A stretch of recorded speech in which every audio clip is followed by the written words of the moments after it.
사랑하는 가족 여러분, 내일까지 추석 연휴입니다. 그렇죠? 대체 휴무죠. 그래서 내일까지 추석 연휴인 것 같아요. 여러분 추석 명절 잘 보내고 계시죠? 아멘. 명절 하면은 어쨌든 기분이 좋습니다. 명절이 되면은 흩어졌던 가족들이 함께 모여 서로 안부 묻고 또 가족의 사랑을 함께 나누는 것이기 때문에 명절 하면은 어쨌든 기분이 좋아져요. 코로나 3년 동안에 우리가 대면 모임을 거의 못했죠. 인원수가 제한도 있었고 그랬습니다. 그런데 이번 추석은 숫자가 제한이 없어져서 3년 만에 마음껏 모여서 그렇게 함께 귀한 교제 시간도 갖고 너무 좋았던 것 같아요. 자, 사랑하는 가족 여러분, 이번 추석에 가족들이 함께 모였습니까? 오늘 가족이 함께 나오신 분들 보니까 너무 보기 좋아요. 아멘. 우리 모두가 바쁘게 살다 보니까 친가족 얼굴을 보기도 힘든 그런 시대인 것 같습니다. 그래서 명절이 더 좋은 것 같아요. 어쨌든 명절 때는 꼭 한 번씩은 만날 수가 있으니까요. 명절이 좋은 것 가운데 하나가, 명절에 모이면은 그동안 알지 못했던 그런 그 상황과 안부도 물어보면 알게 되고, 그리고 또 격려 말도 듣고, 또 우리 아이들은 용돈도 얻고, 그래서 너무 좋잖아요. 근데 여러분, 명절 가운데 하나는 우리 가족들이 함께 모여서 귀한 대화를 나누는 것인 것 같아요. 힘들고 어려운 그런 상황에 처해 있다가 가족들을 만나서 격려의 말을 듣고, 그렇게 또 격려를 받으면 힘이 나죠. 그래서 다시 또 삶의 터로 돌아가서 열심히 살게 되는 그런 역할도 명절에 주는 귀한 축복인 것 같습니다. 많은 대화도 하고 격려도 받고 하지만은, 그런데 그 대화들 가운데서 상처를 받는 경우도 가끔 있는 것 같아요. 물론 다 좋은 의미에서 그렇게 대화도 하고 권면도 했지만은 그 대화에서 사용되는 언어나 그 방법에 문제가 있다 보니까 좋은 의미의 그 대화도 상처로 남아서 다시는 명절 때 친지들 만나러 안 갈래, 이제 이렇게 이야기하는 그런 우리 사람들도 간간히 보게 되잖아요. 그래서 여러분, 우리가 대화를 많이 하는 것, 가족들끼리 또 대화를 나누는 것 너무 중요하지만은, 그러나 그 방법과 그리고 또 사용해야 될 언어를 잘 알고 하는 것이 너무 중요한 것 같습니다. 아멘. 우리 현대인들은 일 때문에 많이 바쁩니다. 일이 우선이다 보니까 가족 간의 관계가 일에 밀리는 경우가 많이 있습니다. 그러다 보니 첫째가 대화가 부족합니다. 가족 간의 대화가 많지 않다 보니 그것 때문에 오해가 생기고 어려운 문제들이 생기는 것을 많이 봅니다. 그래서 우리는 대화를 많이 해야 돼요. 아멘. 많이 해야 돼요. 그런데 중요한 것은, 많은 대화도 중요하지만은 더 중요한 것은 어떤 대화를 하는가, 그리고 대화에 사용하는 말은 어떤 말이 되어야 되는가, 이것이 더 중요합니다. 그래서 성경을 보게 되면 이 대화에 대해서, 말에 대해서 많은 교훈들이 나옵니다. 특히 잠언 18장 21절 말씀을 우리 다 같이 한번 읽겠습니다. 시작. 죽고 사는 것이 혀의 힘에 달렸나니 혀를 쓰기 좋아하는 자는 혀의 열매를 먹으리라. 자, 죽고 사는 것이 혀의 힘에 달렸나니 혀를 쓰기 좋아하는 자는 혀의 열매를 먹으리라. 그랬어요. 말이 죽고 사는 것을 결정한다. 내가 한 말의 열매를 내가 먹고 산다. 좀 어떻게 무섭잖아요. 우리는 말을 할 때 큰 의미 없이 하는 말들이 너무 많아요. 대화도 그렇게 피상적으로 하는 대화도 많고, 그런데 내가 하는 그 말이 바로 죽고 사는 것을 결정한다. 그리고 내가 한 말에 나타난 열매를 내가 먹고 산다니까 대화하는 것이 참 무서운 느낌이 들잖아요. 이 말씀은 대화의 중요성을 우리에게 말씀을 하고 있는 것입니다. 오늘 우리가 읽은 본문의 말씀을 보면 이 본문이 우리 성경적인 대화의 원리를 우리에게 말씀을 해주고 있습니다. 36절 말씀을 우리 다 같이 한번 읽겠습니다. 시작.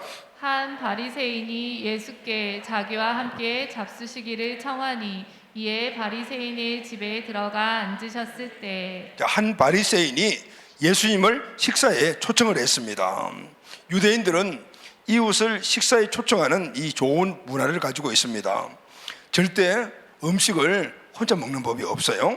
왜냐하면 이들이 생각하는 식사는 단지 음식을 먹는 것이 아니고 사람들과의 사귀는 시간을 갖는 것이다 라는 개념을 갖고 있어요. 그래서 밥을 먹으면서 대화를 많이 합니다. 그런데 오늘 본문에 이 바리새인의 식사의 초청 자리는 좀 그런 분위기가 아니었던 것 같아요. 유대인의 예법은 손님을 집에 초청하게 되면 발을 씻기고 또 손을 씻고, 그래서 식사에 참여하면서 대화를 나누는데, 오늘 예수님을 초청한 바리새인은 그런 일을 하지 않았던 것 같아요. 음식은 준비했지만은 그 마음을 다해서 손님을 접대하지 않는 것을 보게 돼요. 자, 이것도, 이 환경도 오늘 우리에게 주는 귀한 교훈이라고 생각을 해요. 그러니까 어때요? 손님을 초청했지만은 최상의 이런 준비를 하지 않으니까 분위기가 좀 서먹서먹한 그런 분위기였던 것 같아요. 이때 한 여인이 딱 등장을 해요. 그런데 이 여인은 초청을 받지 않은 여인입니다. 그러니까 불청객이죠. 37절 다 같이 읽겠습니다. 시작. 그 동네에 죄를 지은 한 여자가 있어 예수께서 바리새인의 집에 앉아 계심을 알고 향유 담은 옥합을 가지고 와서. 이 여인은 동네 사람들이 알고 있고 그 동네에 사는 여인입니다. 그런데 죄인이라고, 죄인. 자, 이렇게 오늘 본문에 보면 세 사람이 나옵니다. 예수님, 바리새인, 그리고 이 죄인이라는 여인. 자, 그런데 이 죄인이라는 여인이 이 대화 전체의 중심입니다. 이 여인이 대화의 중심된 이 본문에 이 대화를 통해서 우리는 성경적인 대화의 원리가 어떤 것인가를 알 수가 있습니다. 자, 사랑하는 여러분, 특히 우리 명절에 온 가족들을 많이 만나고, 특히 또 우리 가정은 우리 자녀들과 함께 부모들과 어우러지는 그런 공동체잖아요. 여기에서 우리의 대화가 얼마나 중요한가라는 것을 너무나 잘 알고 있어요. 그럼에도 불구하고 우리가 제대로 된 대화를 하지 못했을 때 거기에서 발생되는 여파는 너무나 큰 것을 우리가 알게 되잖아요. 오늘 추석 명절도 맞았고, 그리고 또 꼭 필요한 우리 가정의 대화, 오늘 성경이 말하는 이 원리를 우리가 잘 깨닫고 알고 마음속에 새겨서 아름다운 대화를 통해서 항상 살아나는 그런 역사들이 우리 모두에게 꼭 있게 되기를 예수님의 이름으로 축복합니다. 아멘. 자, 그러면은 첫 번째 성경적인 대화의 원리, 첫 번째는 먼저 들어주는 거예요. 아멘. 들어야 합니다. 우리는 대화하면은 서로 말하는 것, 내가 말하고 상대방이 말하고, 이런 개념을 우리가 갖고 있죠. 그러나 진정한 대화는 내가 말을 하는 것이 아니고 듣는 것이 먼저다라는 것이죠. 대화는 듣는 것에서부터 시작이 됩니다. 대화가 잘 풀리지 않는 것은 잘 듣지 않기 때문입니다. 대화에서 중요한 것은 듣는 것인데, 그런데 무엇을 듣는가, 이것도 굉장히 중요해요. 상대방의 말하는 그 말을 들어야 되는데, 근데 그 말 이전에 상대방의 마음의 말을 먼저 들어야 합니다. 다시 말하면 마음의 소리를 먼저 들어야 한다는 것이죠. 그래야만이 상대방에게 적절한 말을 할 수가 있어. 그래야만이 온전한 대화가 될 수가 있는 것이죠. 만약에 그냥 피상적으로 이야기하는, 마음은 닫아놓고 다른 말을 하는 것을 듣고 대화한다면 그 대화는 계속해서 공중에 붕 뜬 대화밖에 될 수가 없는 거예요. 그 제대로 된 대화를 하려면 상대방이 말하는 그 마음의 소리를 먼저 들어야 합니다. 그러려면 상대방의 마음을 알려면 그 사람의 형편을 먼저 알아야 되겠죠. 바리새인의 집에 들어온 여자는 어떤 여자죠? 오늘 37절에 보면은 죄를 지은 여자, 이렇게 말을 하고 있습니다. 예수님 시대에 죄인 하면은 딱 두 종류입니다. 첫째는 남자는 쇠리, 그러니까 세금을 거두는 사람이고요. 여자는 창기입니다. 창기는 몸을 파는 여자잖아요. 결혼을 했거나 안 했거나 막론하고 돈을 목적으로 남자들과 관계를 맺는 것은 예나 지금이나 윤리적으로 나쁜 것이죠. 그래서 율법은 그런 남녀를, 그런 사람들은 남녀를 막론하고 돌로 쳐서 죽여라, 이렇게 율법이 명시되어 있습니다. 근데 만약에 우리가 율법의 눈으로 이 여인을 바라보지 않고 율법의 눈을 바라보게 되면 이 여인은 돌에 맞아 죽어야 될 그런 운명이잖아요. 그런데 율법의 눈으로 보지 않고 이 여인의 부모의 눈으로 이 여인을 보았다면 어떤 모습일까요? 아무리 창기라 해도, 죄인이라 해도 부모의 눈으로 본 이 여인은 그냥 소중한 한 명의 자식일 뿐입니다. 절대로 돌을 던질 수가 없죠. 또 당사자 입장에서 우리가 한번 생각을 해보면 어떨까요? 당사자의 마음은 어땠을까요? 사람들로부터 손가락질 받고 모멸 속에서 사는 자신이 얼마나 부끄럽고 수치스러웠을까요? 스스로 자신을 바라보니 자기 자신이 정말 미웠을 것입니다. 한편으로는 그렇게 살아야 하는 자신의 모습이 얼마나 서러웠을까요? 그래서 이 여인이 예수님이 자기 마을에 오셨다는 소식을 듣고 찾아왔죠. 뭔가 좀 해결을 받으려고 찾아왔지만 그런데 썩 예수님 앞에 나타날 수가 없었습니다. 그래서 오늘 본문 말씀도 보면 이렇게 기록을 하고 있습니다. 38절 상반절입니다. 시작. 예수의 뒤로 그 발 곁에 서서 울며. 자, 예수의 뒤로 그 발 곁에 서서 울며 그랬죠. 이 여인은 자기 자신을 바라보니 참 부끄럽고 수치스럽고 그래서 예수님을 만나러 왔지만은 예수님 앞에 서지 못했습니다. 그래서 뒤에 서서 어떻게 울고 있었다, 이렇게 눈물을 흘리고 있었습니다. 그 눈물은 이 여인의 가슴 깊은 곳에서 흘러나오는 한이죠. 한 맺힌 눈물입니다. 자존심은 다 무너지고 수치심과 억울함으로 마음은 깨어질 때로 깨어져서 그 깨어진 마음에서 흘러나오는 눈물, 바로 이 여인의 눈물이었어요. 또 여인의 절규라고 이야기할 수가 있습니다. 예수님은 이 여인의 눈물을 보셨습니다. 단지 얼굴에 흘러내리는 그 눈물을 본 것이 아니고 그 눈물을 흘려야 하는 그 마음을 보신 거죠. 이 여인의 마음의 소리를 들은 겁니다. 여기서부터 제대로 된 대화가 시작이 됩니다.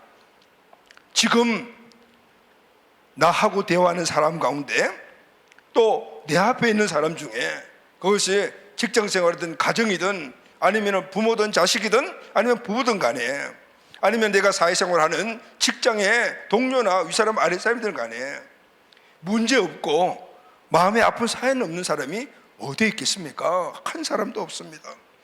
그래서 우리는 제대로 된 대화를 하고 제대로 된 말을 하려면은 내가 말을 하기 전에 먼저 상대방의 마음의 소리를 들을 수 있어야 합니다. 아멘. 마음의 아픈 소리를 듣지 못하고 말을 하게 되면은 그 사람에게는, 듣는 사람에게는 그 말은 흥얼치는 그런 말에 불과할 뿐인 것이죠. 그래서 먼저 그 사람의 마음의 소리를 잘 들어줘야 합니다. 대부분 사람들이 말을 듣는 사람들의 태도는 5가지 정도가 된다 그래요. 말을 듣는 사람들의 태도는 5가지 정도가 되는데, 첫째, 상대방의 말을 들으면서 상대방 말을 무시해버리는 태도입니다. 분명히 듣는 것 같지만은 실제로는 듣지 않는 겁니다. 둘째는 맞장구만 치는 유형이 있어요. 그래, 맞아 이렇게 말을 들어주는 것 같지만 실제는 듣지 않는 거죠. 세 번째는 선택해서 듣는 유형이 있다고 그래요. 자기가 듣고 싶은 것만 골라서 듣고 나머지는 그냥 패스시켜버리는 거예요. 네 번째는 집중적으로 들어주는 유형입니다. 상대방의 말에 집중해서 그 말을 다 들어주는 것이죠. 아주 좋은 형이잖아요. 그런데 진정한 대화의 길로 나아가려면 여기 머물면 안 되고, 5번째가 공감하여 듣는 겁니다. 공감한다는 것은 상대방의 말을 이해하면서 듣는 겁니다. 그러니까 상대방을 먼저 이해해야만이 그 말을 이해할 수가 있겠죠. 상대방을 이해하지 않고는 그 사람의 말을 이해할 수가 없어요. 그리고 먼저 그 사람의 내면의 소리를 들어야만이 그 사람이 말하는 내용을 알 수가 있으니까 그것이 공감이 되는 거죠. 여러분, 공감과 동감이라는 말은 달라요. 이 동감은 내 생각과 똑같은 사람의 말을 들어주는 것, 이게 공감이에요. 동감이에요. 공감은 내 생각과 다르더라도 들어주는 거예요.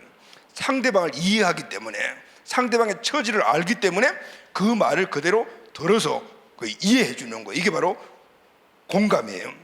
내 생각과는 다르지만은 상대방의 생각을 존중하면서 들어주는 것이 공감이에요. 이게 중요합니다.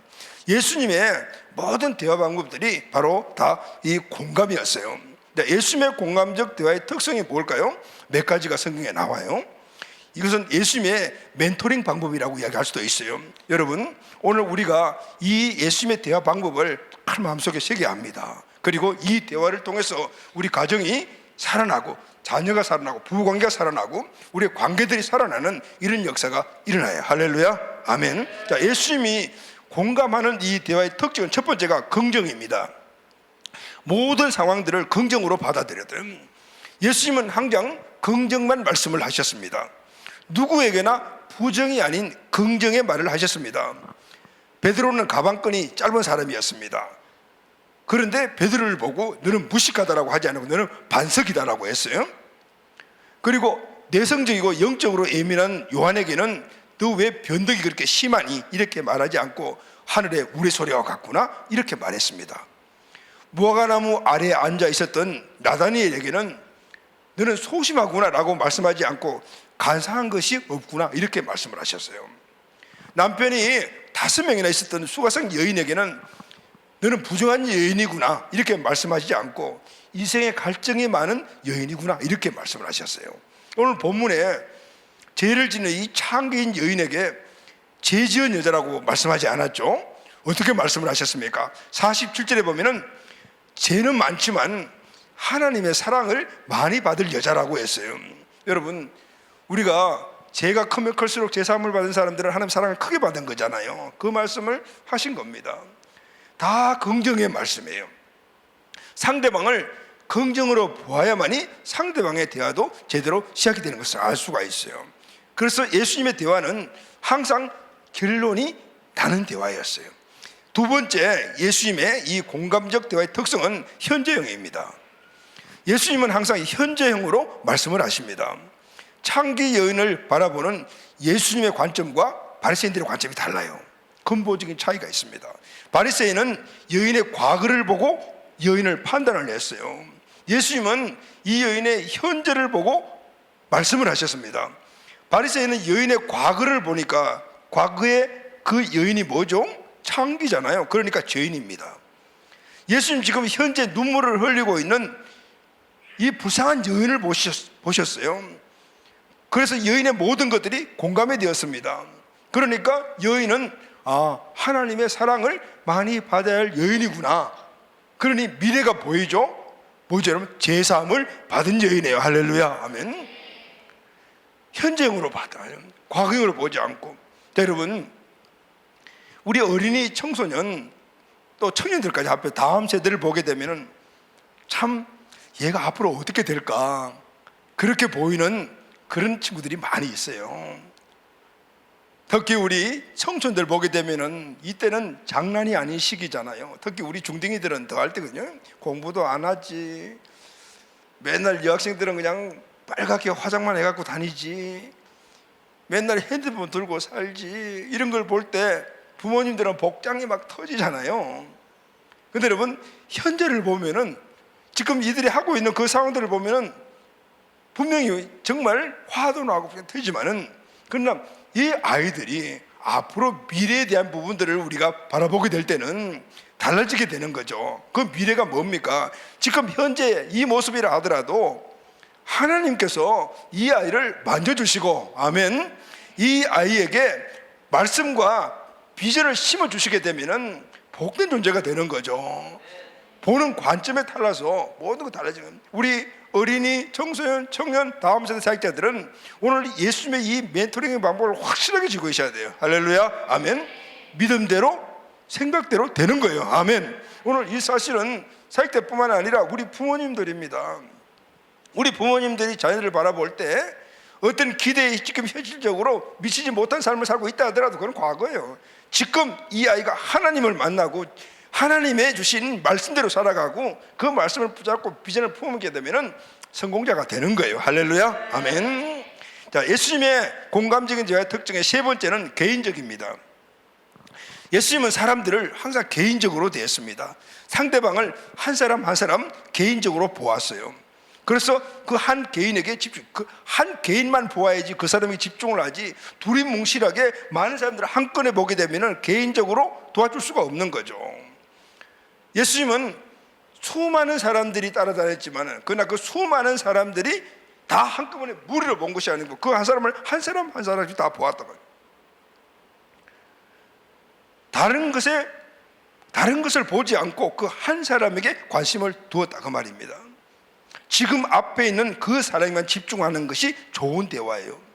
예수님은 수가성에서는 한 여인에게 집중했고 여리고성에서는 수많은 사람들이 예수님을 보러 나왔지만은 삭개오 한 사람을 집중했어요. 그러니 그 사람들이 다 변화되었잖아요. 많은 사람이 앞에 있어도 그 한 사람이 전부였다면, 여러분, 우리 가정에 남매가 있고 형제가 있고 그렇게 여러 명의 자녀가 있다 하더라도 똑같이 되는 것이 아니라 두 명이 있다도 한 명이야. 한 명 한 명 이렇게 개인적인 관심이라. 할렐루야. 아멘. 아무리 많아도 예수님은 그 한 사람 한 사람에게 관심을 가졌다고 말해요. 이것이 바로 예수님께서 많은 사람들 가운데서 한 사람 한 사람의 관심을 가짐으로 말미암아 그 사람들을 세운 그 멘토링 방법이었던 것을 알 수가 있어요. 자, 이렇게 예수님은 공감 화법을 사용했어요. 모든 것을 긍정적으로 보셨고, 두 번째는 현정으로 보셨고, 세 번째는 개인적으로 봄으로 말미암아 수많은 사람들이 예수님의 이 멘토링을 통해서 변화되고 큰 역사를 이루는 사람으로 바뀌었던 겁니다. 자, 여러분, 우리도 먼저 듣는데 집중하시기를 바랍니다. 아멘. 잠언 18장 13절 다 같이 읽겠습니다. 시작. 사연을 듣기 전에 대답하는 자는 미련하여 욕을 당하느니라. 사연을 듣기 전에 대답하는 자는 미련하여 욕을 당하느니라. 잘 듣는 것이 지혜입니다. 듣기는 잘 들어야 되는데 무엇을 잘 들어야 합니까? 그 사람의 마음의 소리를 잘 듣는 것이 좋은 대화의 시작입니다. 여러분, 우리의 대화가 피상적이 아니고 그 사람의 현실에서 나오는 마음의 소리를 잘 듣는 우리 온 가족들이 되시기를 예수님의 이름으로 축복합니다. 아멘. 자, 두 번째, 성경적인 대화는 식탁에서의 대화가 필요합니다.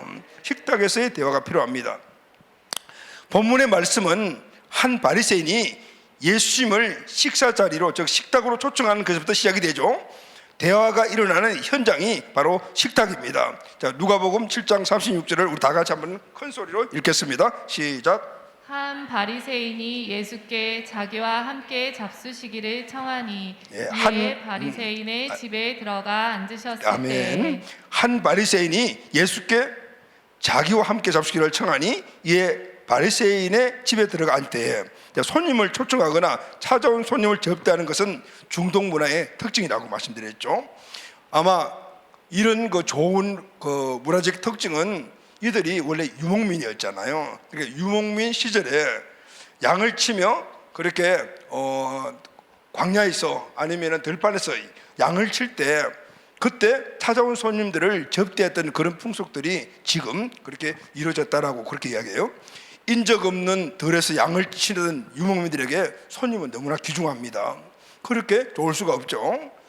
그래서 그들은 찾아오는 손님을 아주 반갑게 영접하고 텐트로 함께 들어가서 차와 우유와 음식을 대접을 했죠.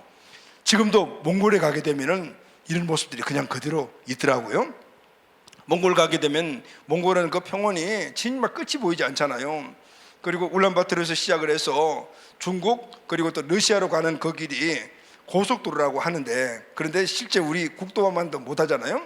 근데 그 길을 가도 보면은 계속 평원인데 가끔 가다가 마을이 하나 나타나고 또 한참 가다 보게 되면은 먼 곳에 이렇게 하얀 어떤 그런 집들이 보여요. 바로 게르라는 곳.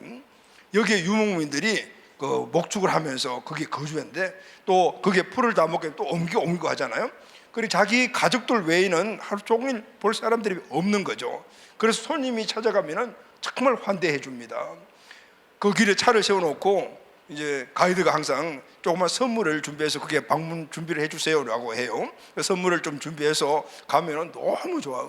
그리고 꼭 안에 초청을 해서 자기들이 즐겨 먹는 과자, 아마 우유로 만든 것 같아요. 젖으로 만든 과자 같고, 그리고 또 우유 꼭 그렇게 대접을 하는데, 처음에 가서 이렇게 큰 컵에다 따라주는데 빨리 먹고 말아야 되겠다고 해서 얼른 탁 먹고 놨더만은 또 따라주는 거예요. 그러니까 나중에는 천천히 먹어야 되겠구나. 그래. 왜냐하면 너무 이 향이 안 맞아. 어쨌든 그렇게 유목민들은 사람들을 만날 수가 없으니까요. 그렇게 손님들이 찾아오면은 거부감 없이 환영하고 그렇게 음식을 대접하는데, 그런 풍속이 지금 중동 지방에 특히 유대인들에게는 그대로 남아 있습니다. 우리가 가정에서든지 교회든지 또 어떤 사람든 간에 식탁에서 마주 대하고 앉았을 때 항상 기억할 것이 있습니다. 바로 유목민들이 손님을 맞는 그 마음을 우리가 가져야 하는데, 이것을 우리가 환대라고 말합니다.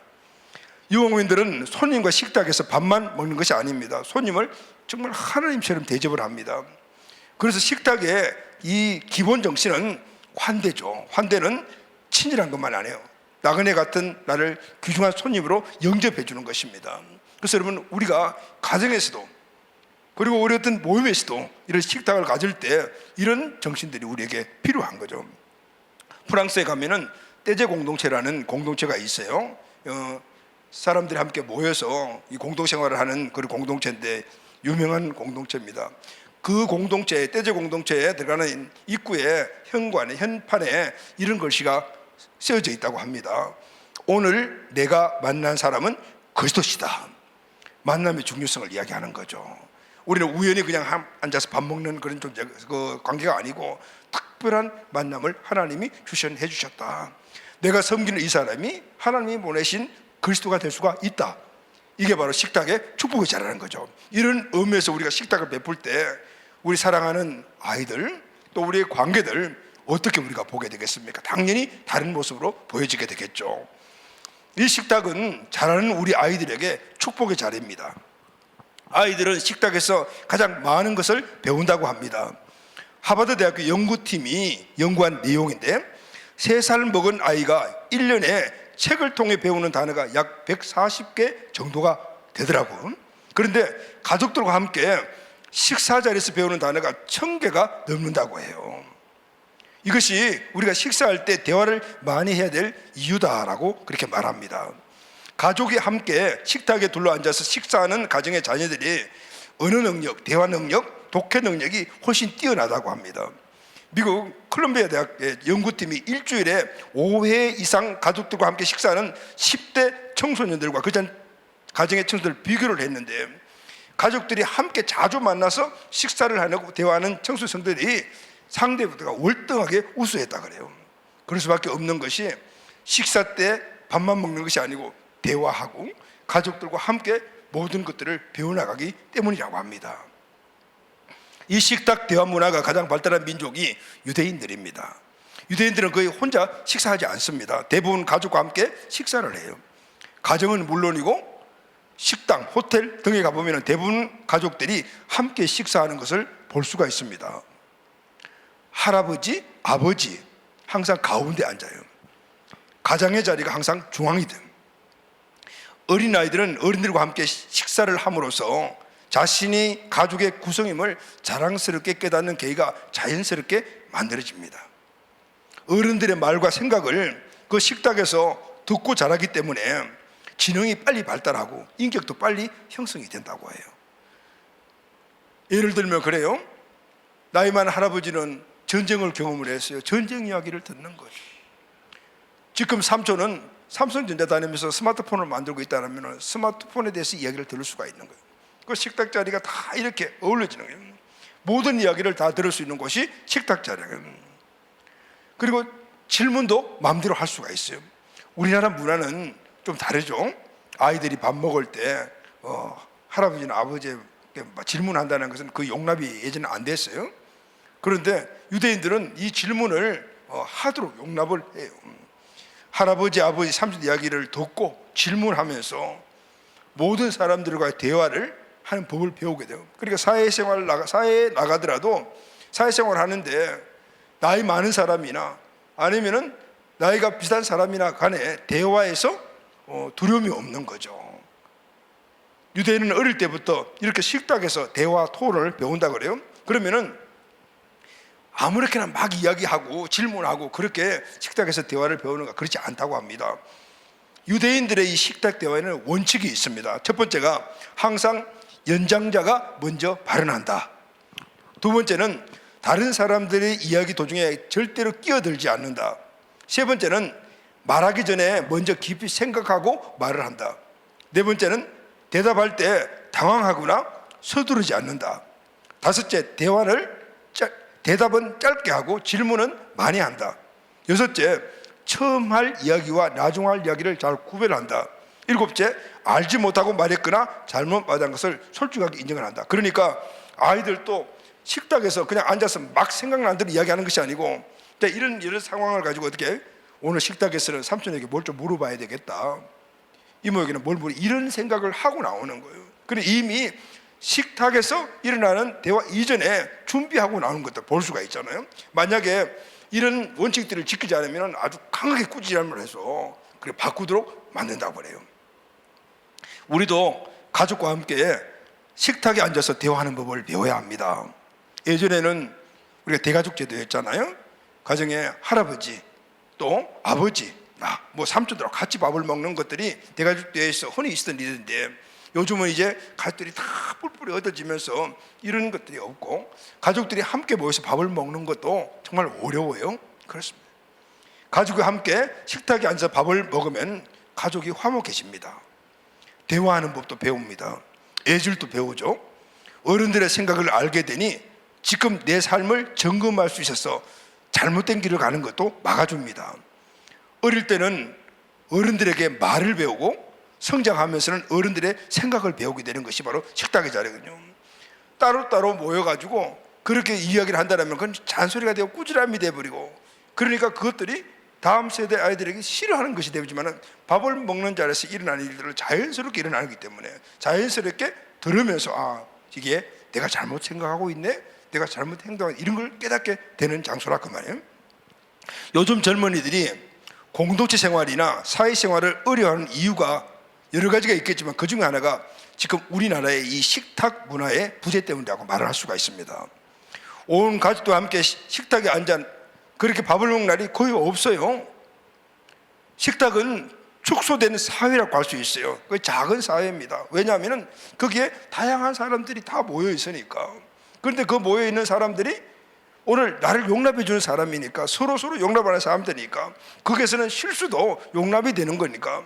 그래서 실수했다 하더라도 거기서 실수하지 않는 것을 나가서 걸 배우는 장이니까 작은 사회인데 나에게는 정말 유익하고 진짜 나가서 배우는 사회를 배우는 것이 식탁이라고 말을 할 수가 있는 것이죠. 요즘 젊은이들이 세상에 나가 살 때 직장이나 아니면 어디 이런 공생활을 잘 정하지 못한 이유들이 바로 이 식탁 문화의 부재라고도 얘기할 수가 있어요.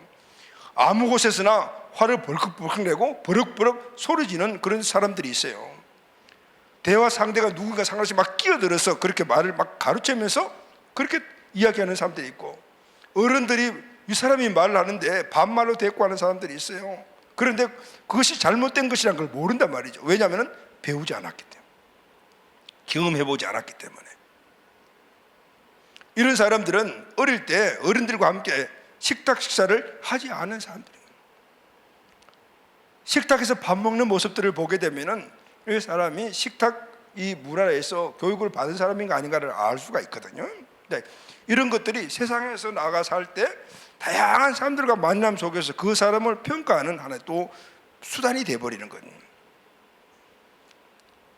식탁에서는 항상 어른이 먼저 말을 하는 거다.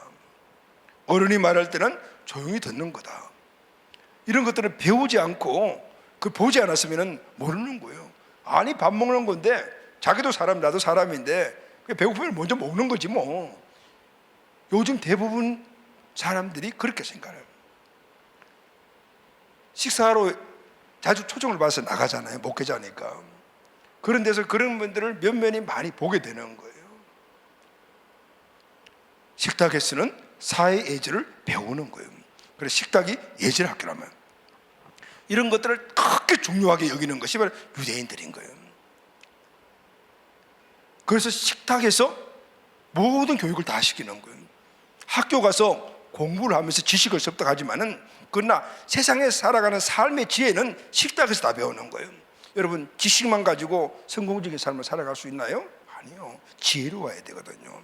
삶의 지혜가 있어야 되는데 그 삶의 지혜는 식탁에서 배우는 거예요. 이제는 특히 예전에는 그래도 학교에서 뭐 인성도 도덕성 이런 부분도 많이 가르치지만 지금은 그게 없어요. 특히 더 가정교육이 중요한 시기가 지금이라고 생각을 합니다. 그래서 성경에는 이 원리를 딱 이렇게 말합니다. 시편 128편 3절입니다. 시작. 내 집 안방에 있는 내 아내는 결실한 포도나무 같으며 내 식탁에 둘러앉은 자식들은 어린 감람나무 같으리로다. 아멘, 아멘. 자, 이 말씀을 보게 되면은 이러죠. 내 집 안방에 있는 내 아내는 결실한 포도나무 같으며, 아내의 위치가 어디에요, 여러분? 아내의 위치는 안방이라고요, 안방. 그래서 아내를 안사람이라고 그러잖아요. 남편은 어떻게 바깥 사람이라고 해요. 남편은 바깥에 나가서 이 재정 활동을 해서 가족을 먹여 살리는 사람이 바깥 양반이에요. 안댁은 누구냐면은 안방에 있는 사람인데 아내죠. 아내는 왜 안방에 있어요? 가정을 다스리는 거죠. 자녀들을 교육을 하고. 그래서 유대인들의 책을 읽어보면요, 가정 교육에서 어머니 역할이 엄청 중요해요. 아인슈타인도 에디슨도 다 어떻게 보면 사회에서 도태될 수 있는 여건들을 갖고 있었는데 어머니의 역할이 큰 거예요. 어머니가 이 아이들을 적극적으로 관찰하고 그리고 적극적으로 격려하고, 아까 이야기한 대로 긍정적으로, 개인적으로, 그리고 또 미래적인 측면을 계속해서 강조해서 그렇게 인류의 위대한 일을 감상하는, 인류를 위한 일을 할 수 있는 사람들을 만들었던 거예요. 아내는 안방에 있고 자녀는 어디에 있다 그래요? 식탁에 둘러 앉아있다 그랬어요. 식탁의 중요성을 말하는 거예요. 어머니, 아버지, 자녀들이 함께 모인 그 식탁에서 바로 자녀들의 인격과 모든 것들이 만들어진다는.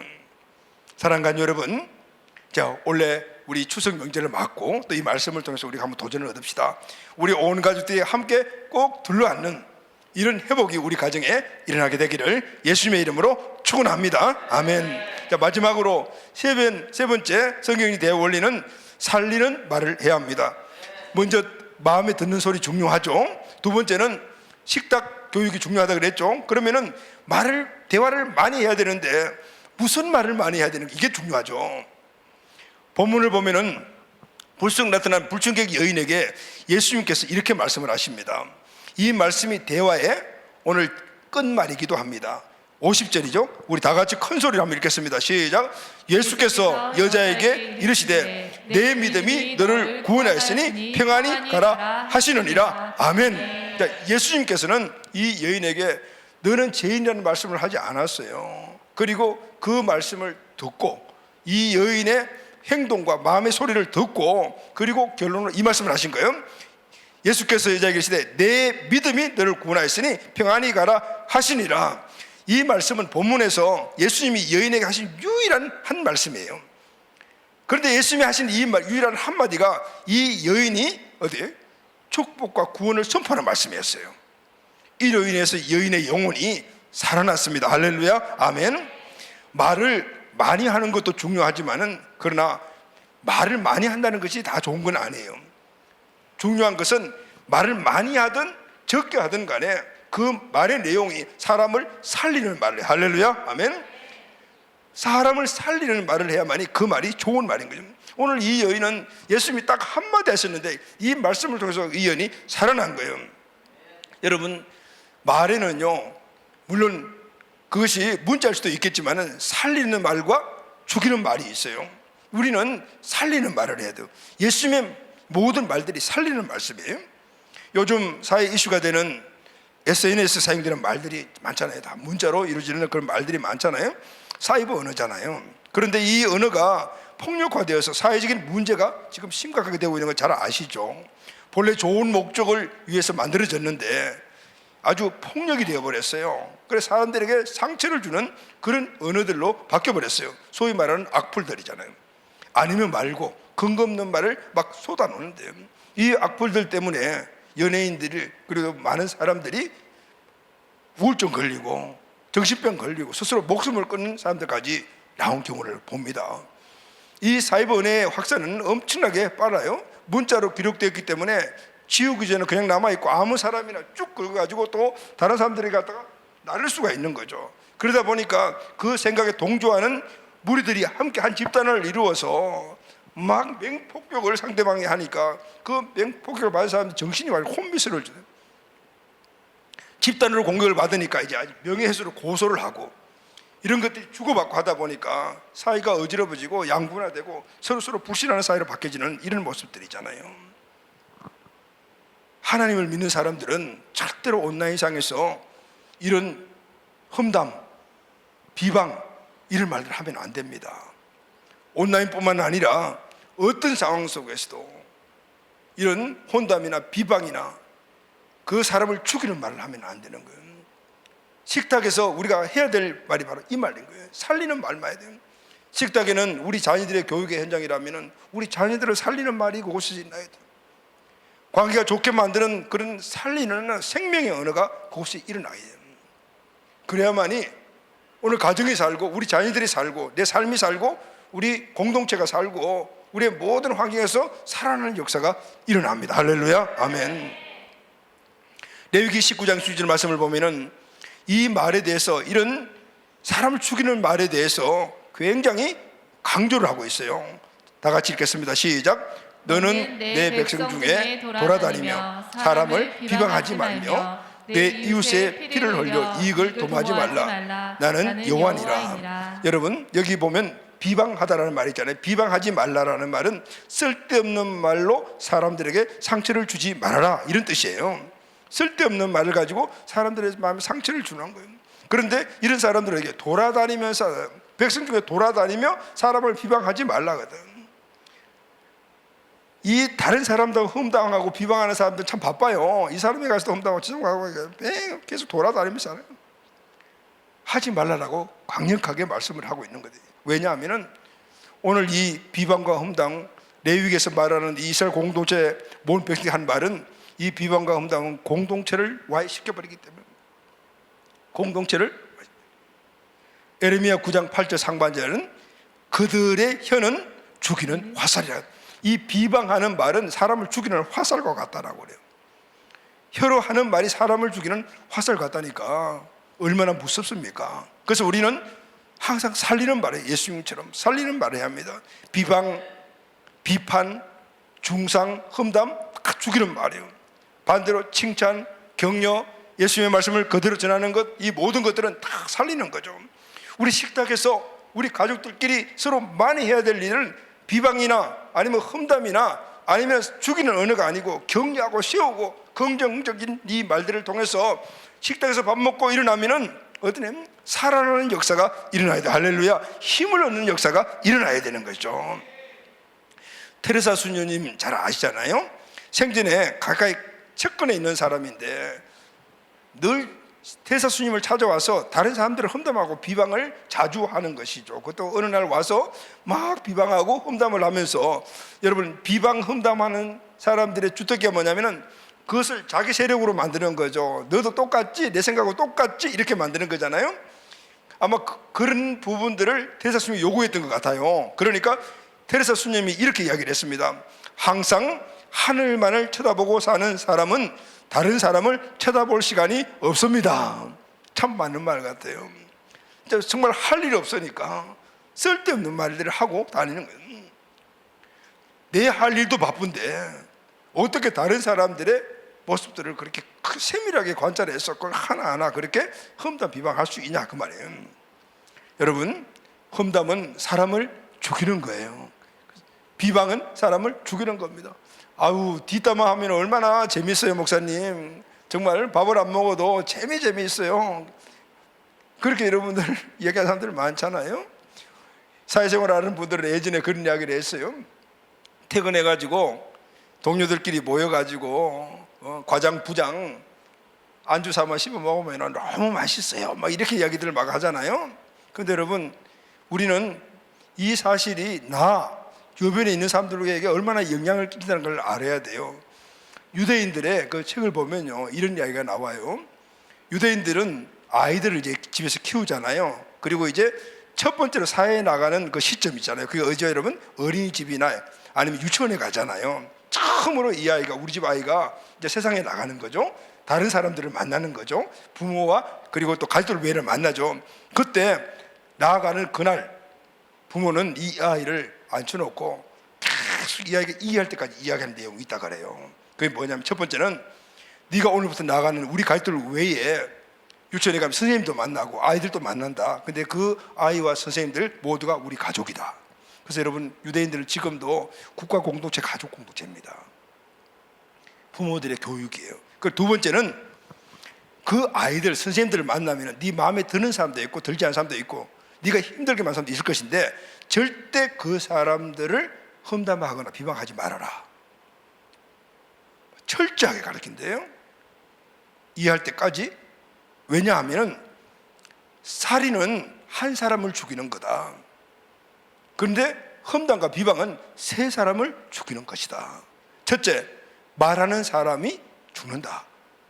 여러분, 우리가 험담을 할 때 제일 먼저 누가 들어요? 내가 제일 먼저 듣잖아요. 심령이, 여러분, 어떤 한 사람 막 욕하고 막 험담하고 비방하고 나면 내 기분이 좋아요?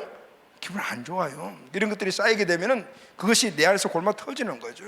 그 험담하는 사람이 죽는다. 그리고 옆에서 그것을 들으면서 공감하는 사람들이 있어요. 와, 맞아 맞아 맞아, 이런 사람들 같이 죽는다.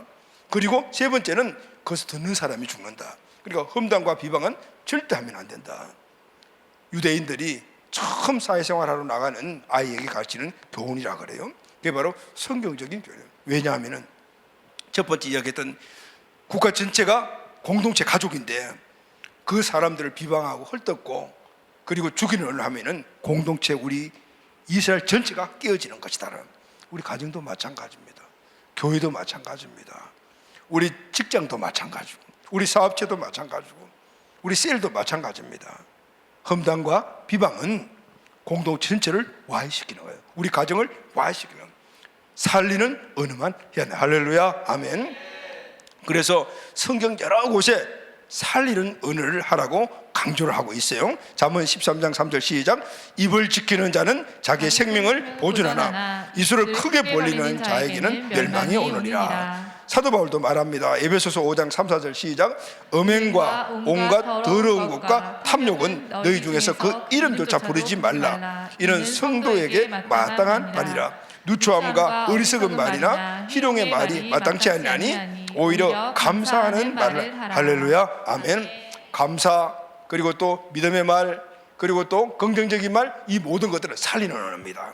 살리는 언어라는 것은 그 안에 생명력이 들어있어요. 여러분, 죽이는 언어도 그 안에 생명이 들어있어요. 그러니까 우리는 살리는 말 안에 그 생명력을 우리 자녀들에게, 할렐루야, 서로 부부간에, 우리 가족에게, 그리고 우리 셀 안에, 우리 공동체 안에, 내가 살아가는 모든 삶의 현장 안에 여러분들이 선포하고 불어넣게 되게 되면은 우리 자녀들이 살아나고, 우리 가정이 살아나고, 남편과 아내가 살아나고, 할렐루야, 아멘. 우리 셀이 살아나고, 공동체가 살아나고, 우리 직장이 살아나고, 우리 사업체가 살아나고, 이 나라 이민족이 살아납니다. 아멘. 오늘 예수님이 하신 말씀이 바로 그 말씀이죠. 지금 죽어있는 이 여인에게 내 믿음이 너를 구원했으니 평안히 가라. 이 여인이 살아났습니다. 아멘. 바로 내 말을 통해서 내 영혼이 살아나고 내 말을 통해서 행복해지는 이런 언어, 생명의 언어, 사람을 살리는 언어를 선포하는 우리 가족들이 다 되시기를 예수님의 이름으로 축원합니다. 아멘. 사랑하는 여러분, 민족의 명절, 추석 주간이죠. 이제 오늘 내일 아직까지 추석이 끝나지 않는데 아직까지 가족들을 만나지 못했거나 또 만나다 하면 오늘 우리 배운 것들을 잘 실천합시다. 추석뿐만 아니라 이 귀한 이 언어법은 우리의 모든 가정생활과 우리 신앙생활의 중심이 되어야 합니다. 본문을 통한 성경적 대화의 기본이 무엇입니까? 첫째, 다 같이 한번 읽겠습니다. 시작. 먼저 들어주는 것입니다. 마음의 소리를 듣는 것입니다. 아이들이, 남편이, 아내가 이야기할 때 그냥 베트에는 이 말을 듣는 것이 아니고 그 말을 하는 내면의 소리를 들을 수 있어야 합니다. 그러려면 그 사람의 상황과 환경을 알아야 되겠죠. 두 번째, 식탁 대화가 있어야 합니다. 풍성한 식탁 대화가 회복되기를 바랍니다. 아멘. 여러분, 우리가 모이기 참 힘들잖아요. 그건 여러분 지난 우리나 다 마찬가지예요. 저도 우리 집에는 딱 두 식구잖아요. 사모님이랑 둘인데 정말 집에서 밥 먹는 시간이 없어요. 그래서 어쨌든 일주일에 한 번이라도 밥을 먹읍시다 해서 월요일 날 점심만은 같이 먹으려고 노력하는데 그 집에서 먹는 게 아니고 밖에서 먹어요. 정말 그런 시기거든요. 그러더라도 여러분, 오늘 우리 가정의 회복, 가정의 축복을 위해서 애를 쓰고 여러분 가정 식탁을 마련하시기를 바랍니다. 일주일에 정말 5일을 못한다 하더라도 하루 이틀을 꼭 정해서 우리 가족들과 함께 맛있는 음식, 우리 자녀들 좋아하는 음식 다 마련해서, 집에서 만들기 좀 어렵다면 요즘 배달 음식이라도 시켜서 그래서 함께 먹고, 거기서 끝나는 것이 아니고 그래서 대화도 많이 하면서 함께 먹고, 그리고 난 다음에 간단하게 들어도 가정 예배를 드리십시오. 할렐루야, 아멘. 영육 모든 것들이 풍성한 은혜가 있게 될 것입니다. 세 번째는 살리는 말을 해야 합니다. 아멘. 영혼을 살리고 사람을 살리는 말, 그래서 여러분 우리가 하나님의 말씀을 많이 알아야 합니다. 그 말씀 자체가 전부 다 살리는 생명의 은혜이기 때문입니다. 아멘. 오늘 또 이 말씀이 우리 마음속에 잘 박힌 목화밭이 박혀져서 우리의 모든 삶에 살리는 사람, 내 언어와 대화를 통해서 살아나는 역사가 일어나는 이런 축복의 환경과 대화를 만들어가는 복의 근원들이 꼭 되시기를 예수님의 이름으로 축복합니다. 아멘.